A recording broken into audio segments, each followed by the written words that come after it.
The shuttle docked with a soft hiss, and Kira Vasquez stepped onto Station Valith 9 with a single bag over her shoulder and nothing else to her name.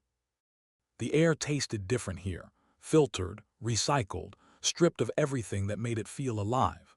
She had spent 17 years breathing the thick, humid air of Sao Paulo, dodging rainstorms and chasing stray dogs through cracked streets. This place smelled like metal and silence. The docking bay was enormous. Ships from dozens of worlds sat in neat rows, their hulls painted in colors she had no words for. Alien students moved through the space in groups, talking in languages that buzzed and clicked and sang. A few of them noticed her. She saw it in the way their bodies shifted. A step backward, a turn of the head, a widening of eyes, or whatever passed for eyes on their faces. She was the only human on the station. The first one, the Galactic Conquered Academy had ever admitted. Earth's great experiment. One girl sent to prove that humanity deserved a seat among the stars. No pressure. A tall, thin creature with pale blue skin and 4 slender arms approached her at the registration desk. It studied her with large, wet eyes that blinked sideways. "You are the human," it said, not a question. "Kira Vasquez," she replied. The creature, Anani, she remembered from her studies, handed her a data card without another word. Dormitory assignment, class schedule, station map, everything she needed to survive printed on a card the size of her palm. Her dormitory was in the lowest wing of the station, far from the grand halls where the children of ambassadors and generals lived. The room was small, with 2 sleep pods built into the wall and a shared washing unit. Her dormmate was already there. Selith Tyre sat on her pod with all 4 arms crossed. She was Vanny, the same species as the one at the desk, but younger, with bioluminescent patches on her neck that glowed a faint green.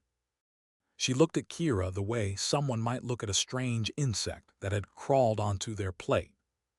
"So you are real," Selith said. "I thought they were joking when they told me I would be sharing a room with a Death Worlder." "I am real," Kira said simply. She set her bag down and began unpacking. There wasn't much.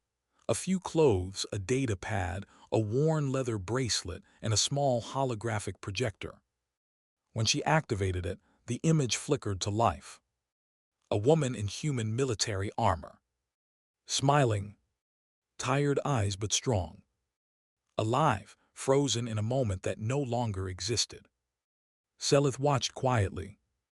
There was something in Kira's face when she looked at that image, something hard, distant, and deeply buried.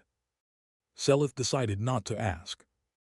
The next morning, the Academy held its orientation ceremony in the Grand Hall.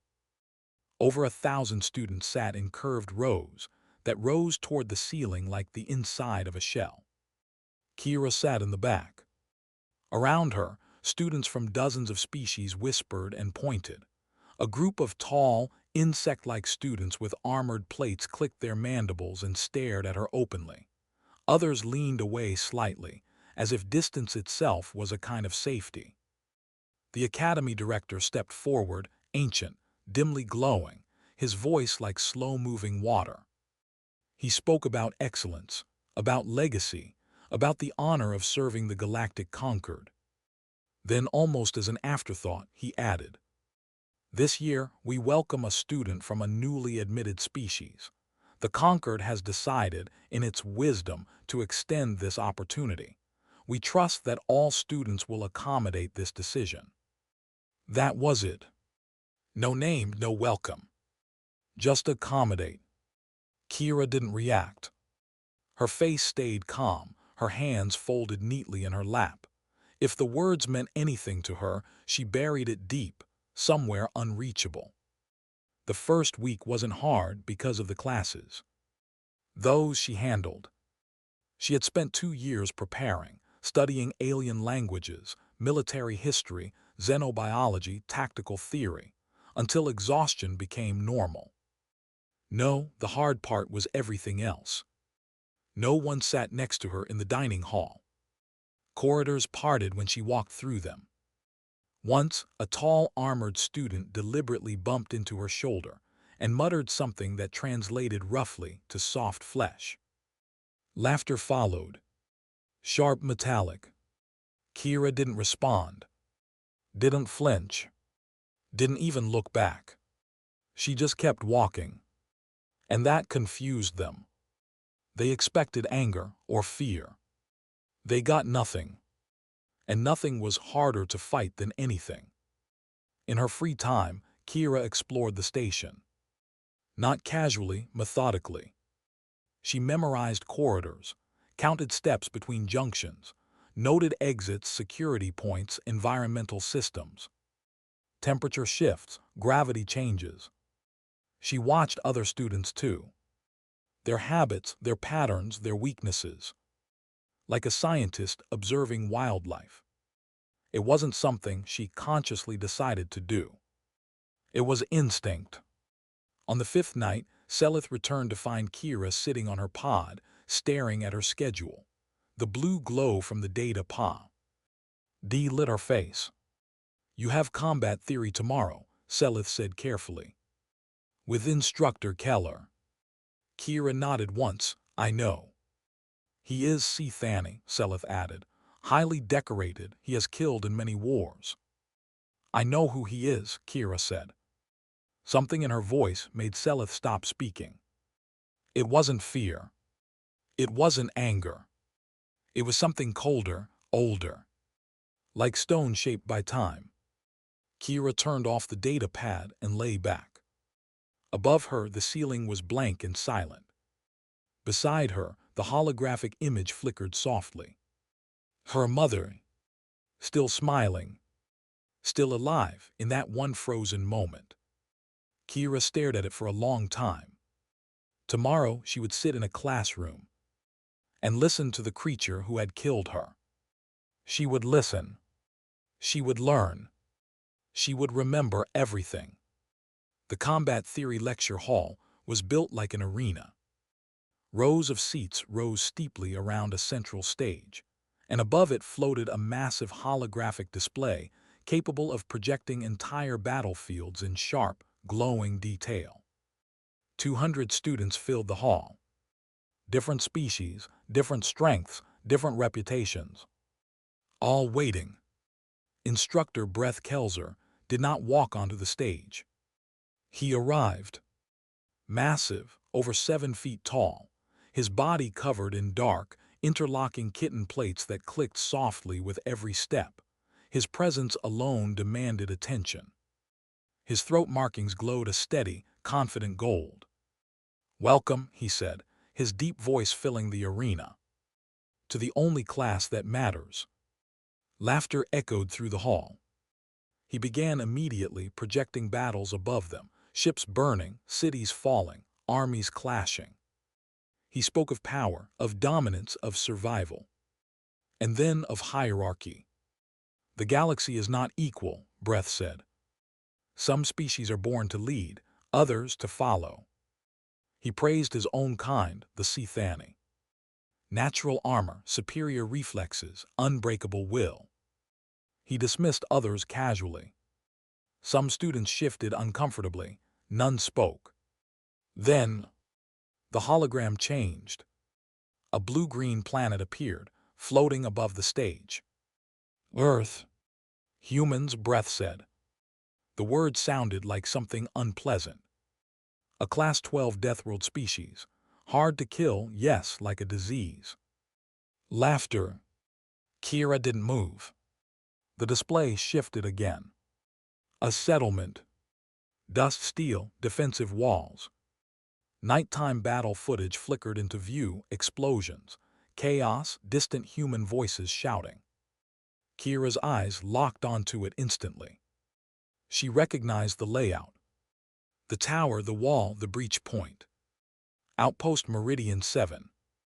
Before the ceasefire, Breth continued casually, I led operations along the human frontier. He sounded proud. They fought, he admitted.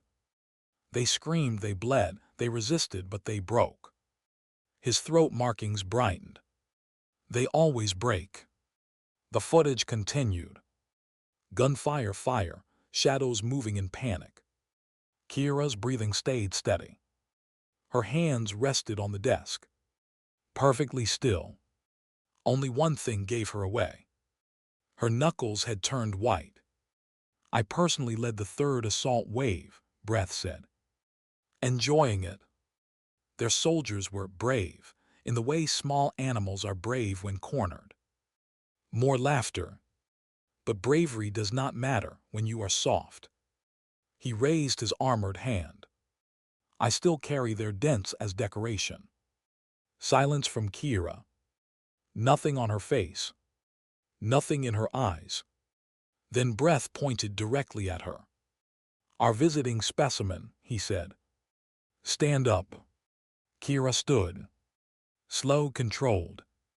Tell me, Breath said, amusement clear in his voice. Does your species even teach combat, or do you simply die creatively and call it strategy? The room erupted. Laughter everywhere. Kira waited. She didn't speak until the noise died down. Then, calm, flat, precise. Which outpost? Breath blinked. What? You said you led an assault, Kira repeated. Which outpost? A pause. Then dismissively. Meridian 7, forgettable place. Kira's eyes didn't leave his. And the commanding officer. Do you remember her name? Breath waved a hand. Humans all look the same to me. Does it matter? Kira's voice didn't change. Commander Kira Vasquez. A beat. She held the eastern wall for 7 hours. Another beat. With 32 soldiers. Her gaze sharpened just slightly. Your reports listed 109 Thani casualties before the wall fell. The room went silent. Completely. She was my mother. No one moved. No one spoke. Kira sat down. Just like that. Breath stared at her. For a moment, just a moment. His throat markings flickered. Gold to something darker. Then he laughed. Forced. Sentiment, he said. The human weakness. But something had changed. His voice was louder now. His movements sharper. Like he was trying to regain control of something slipping away. After class, the hall emptied in silence. No laughter, no jokes. Selith caught up to Kira in the corridor. Kira, are you? I'm fine. She kept walking. Steady, calm. But Selith stopped. Because now she understood something. Kira wasn't walking away from anything. She was walking towards something. That night, Kira sat in her pod with the lights off. The holographic image of her mother glowed softly beside her. Kira Vasquez. Armor worn, eyes tired, still smiling. Frozen in a moment before everything ended. Kira opened her data pad. And began. Instructor Breath Kelzer. Service record. Combat history. Decorations. Published tactical doctrines. Then deeper. Thani physiology databases. Skeletal structure. Joint limitations. Nerve cluster locations. Reaction time analysis. Armor density maps. She didn't skim. She studied. Line by line. Detail by detail. Until information became instinct. Hours passed. The station outside rotated slowly in silence. Stars drifting like distant, uncaring witnesses. Inside, a 17-year-old girl memorized the body of the creature who killed her mother. And she didn't stop. Weeks later, Kira changed. Not visibly. She still sat alone, still spoke little, still moved quietly through the corridors. But something beneath the surface had shifted. Something focused. It showed first in the exams. Combat theory wasn't just fighting. It was strategy, logistics, species analysis, battlefield psychology. Breath's exams were designed to break students. Most scored in the 70s. The best maybe 80. Kira scored. Breath marked her harshly. Deducted points for minor things, formatting, word choice. It didn't matter. She was still far ahead of everyone. He stopped calling on her in class. That weapon was gone. Then came physical assessments. Speed, strength, endurance, adaptability. Each species had its strength. No one expected much from a human. The endurance test changed that. A 5 km course. Mixed gravity, variable atmosphere. Most finished in 15-20 minutes. Thani finished in 12. Kira finished in 14. Nothing special. Some students smirked. Then she kept running. 1 lap. 2. 5.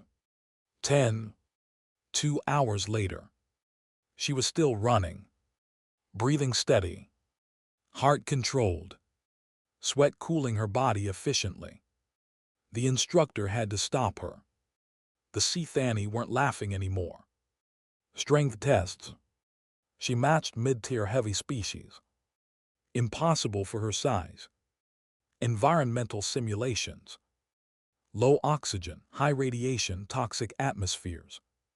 She adapted faster than species evolved for those conditions. How? An instructor asked after a low-oxygen trial. Humans climb mountains higher than that for fun, Kira replied. The instructor later looked up mountains and wished she hadn't. Word spread. Quietly at first. Then faster. The soft human narrative began to crack. One evening in the library, Dorvek, a massive stone-skinned student, sat across from her.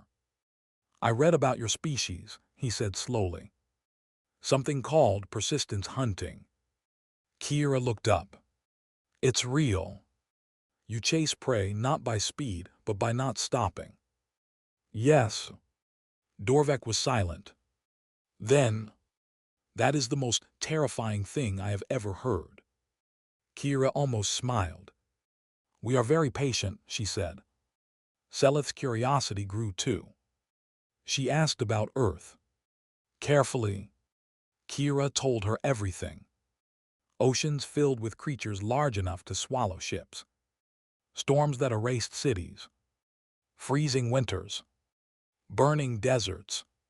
Poison, disease, predators everywhere. Selith stared in horror.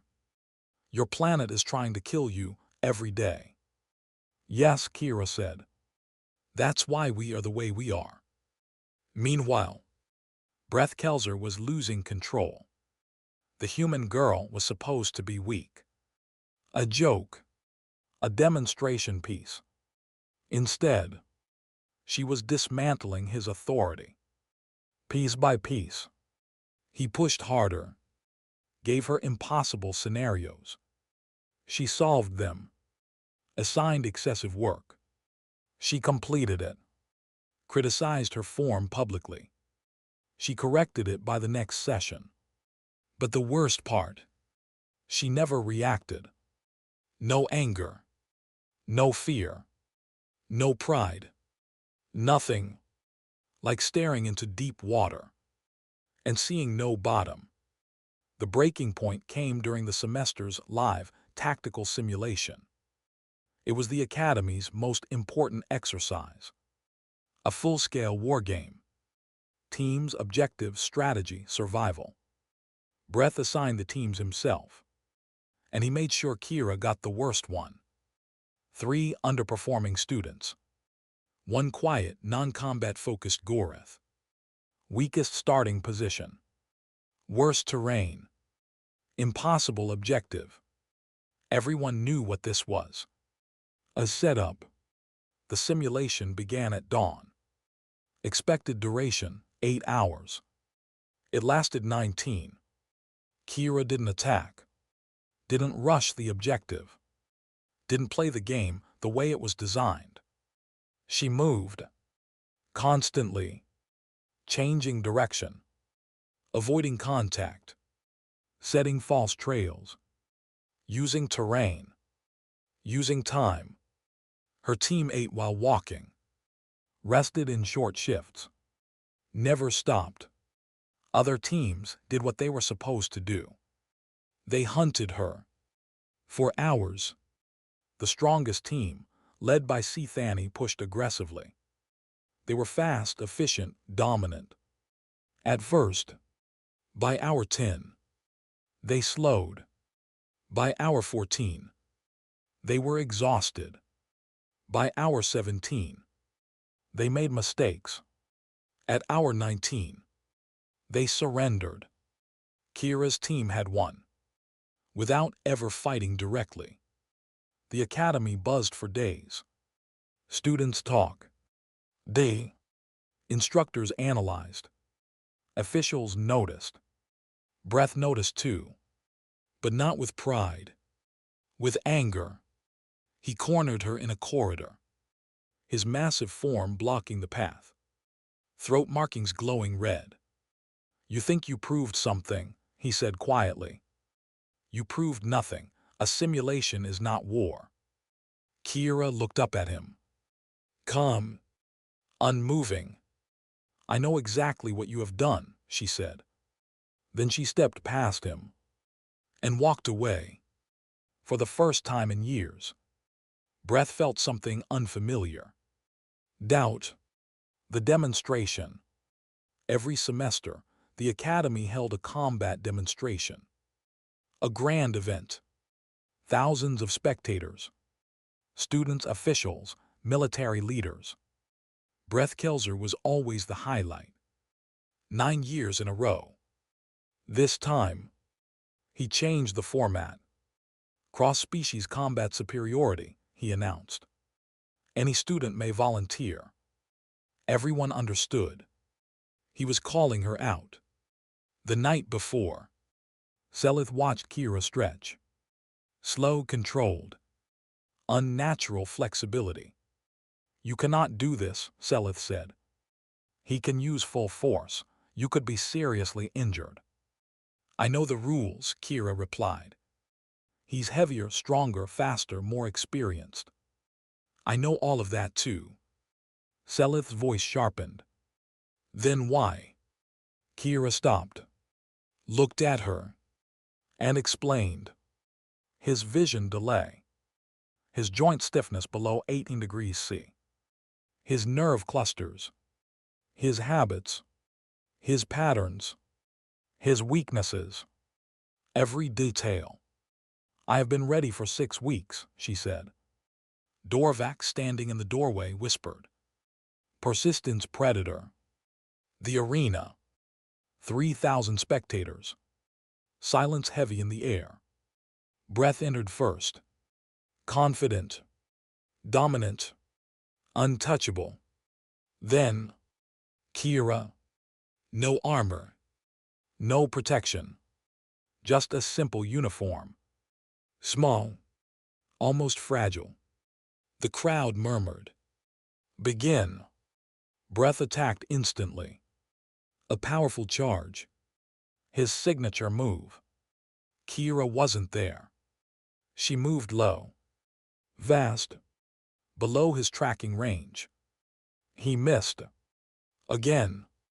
And again. Minutes passed. The arena fell silent. The strongest fighter in the academy couldn't land a single hit. Kira didn't attack. Not yet. She watched. Learned. Adapted. At 10 minutes. Breath slowed. Temperature low. Joint stiffening. Breathing heavier. At 12 minutes. Kira struck. Precise. Targeted. Nerve cluster. A small hit. But devastating. Another. Breath stumbled. Rage replaced control. He attacked wildly. Kira stepped aside, hooked his leg, used his momentum. He fell, hard, before he could rise. She was on him. One hand. Paralysis point. He froze. Completely. The arena held its breath. Kira leaned close. Whispered. Outpost Meridian 7, Commander Elena Vasquez. She didn't break. A pause. Neither did I. She stood. Stepped back. Breath didn't move. His throat markings dimmed. The color of surrender. Silence. Then, thunder. The crowd erupted. Kira stood alone. No smile. No celebration. Just quiet. The galaxy had just witnessed something it didn't understand. For 3 seconds after the match, nothing existed. No sound, no movement. Just silence. Then Dorvac stood. His massive hands struck together like thunder. Selith rose beside him, her bioluminescent glow blazing bright. One by one, row by row, the entire amphitheater stood. 3,000 beings. Different worlds, different species. All united. In awe, Kira stood alone in the arena. Still, quiet. She didn't raise her hands. Didn't acknowledge the crowd. She just breathed and looked at the place where breath lay. Not broken in body, but in belief. Aftermath. The video spread across the galaxy within hours. It couldn't be contained. Copied, shared, analyzed. Billions watched. Military experts broke it down frame by frame. Her movement, her patience, her precision. They gave it names. Species-specific tactical exploitation. Endurance-based combat doctrine. Persistence hunting applied to war. The galaxy learned something new. Humans didn't overpower. They outlasted. Breath's fall, what he once called war stories, became evidence. His own words, recorded lectures, exposed possible war crimes, targeting medics, killing the wounded, destroying civilian shelters. Things he bragged about. Now judged. Within days, he was stripped of rank, removed from teaching, confined, awaiting trial. The conqueror became the accused. Humanity rises. On Earth, the footage played everywhere. Cities, colonies, frontier worlds. People watched Kira stand over the one who had hunted them for years. And for the first time in a long time, they felt pride. Within 2 weeks, humanity's status changed. From provisional to full member of the Galactic Conquered. Restrictions lifted. Doors opened. The galaxy had reassessed. Kira, she didn't celebrate, didn't do interviews, didn't seek attention. She went back to studying, training, living quietly. Students treated her differently now. Respect, curiosity, even admiration. She still sat alone. Same corner, facing the exits. Some habits never change. The moment that broke the wall. 3 nights later, Selith spoke. You don't have to be strong right now. Kira didn't answer at first. Then quietly, I wasn't afraid of being hurt. I was afraid of failing her. A tear slipped down. She wiped it away quickly. Selith didn't speak. She just wrapped her arms around her. Awkward, but real. And Kira let herself lean into it. For the first time, she didn't carry it alone. A gift.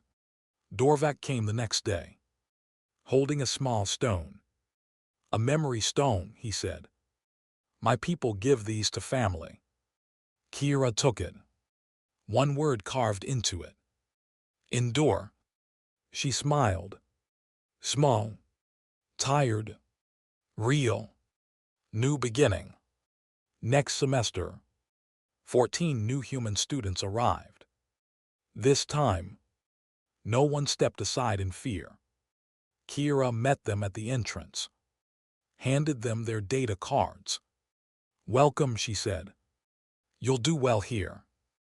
One student asked softly, Are you the one from the video? I am Kira, she replied. The rest doesn't matter. Breath's final words. In a holding room, waiting for transport to trial, Breath spoke to a young officer. I have fought across 12 systems, he said. I have killed soldiers from 9 species. A pause. But I have never been hunted before. The officer frowned. Hunted? Breath looked at the stars. She wasn't fighting me. She was hunting me from the moment she entered my class. Silence. Do not underestimate humans, he said quietly. They are not what we thought. Final scene. That night, Kira lay in her pod. Beside her, her mother's hologram, the memory stone. On her data pad, a list of new human names. She looked at them, then at her mother. We're here, she whispered, and we're not going anywhere. Outside, the station drifted in silence. Far away, a small blue planet turned slowly. Wild, dangerous, alive. A death world. A cradle of hunters. And now, the galaxy finally understood.